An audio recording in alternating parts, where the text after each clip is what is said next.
Nakabantay ang pamahalaan sa pangangailangan ng mga naapektuhan ng pagputok ng Bulkang Kanlaon para matiyak na hindi sila mapag-iiwanan sa Pasko. Yan ang ulat ni Gab Villegas. 2 linggo na lang, Pasko na. Kaya naman tiniyak ng Department of Social Welfare and Development na magiging masaya ang Pasko ng mga nasa evacuation centers na apektado ng pagsabog ng Bulkang Kanlaon. Patuloy pa rin naman nating susuportahan yung ating mga kababayan as part of the augmentation ang support sa ating mga local government units. Siyempre, lalo na ngayong panahon ng Kapaskuhan, ayaw naman natin na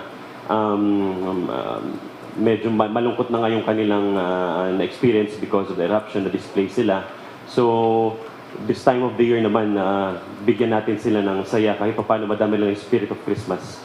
Sa tala ng DSWD, nasa 26 na evacuation centers na sa Region 6 at Region 7 at mahigit 4,600 na mga pamilya naman ang nananatili rito. Dahil dito, nagpapatuloy ang paghahatid ng tulong ng ahensya sa mga biktima ng pagsabog. Katunayan, ngayong umaga, nasa 81,500 na family food packs at mahigit 16,100 na non-food items ang naipamahagi sa lalawigan ng Negros Occidental at Negros Oriental. Bukod dito, tinutugunan din ng ahensya ang malinis na tubig na maiinom habang ang face mask naman ay sagot na ng Department of Health. Meron tayong mga water filtration kits na dinistribute din sa mga local government units na magagamit sa mga evacuation centers. Yung dun sa face mask, ipino-provide naman po ito ng Department of Health.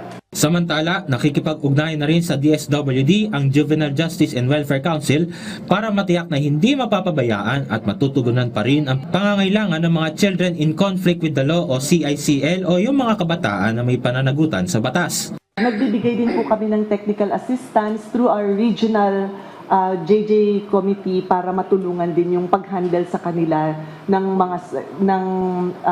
mga duty bearers doon. Like for instance, kung kailangan ng social workers.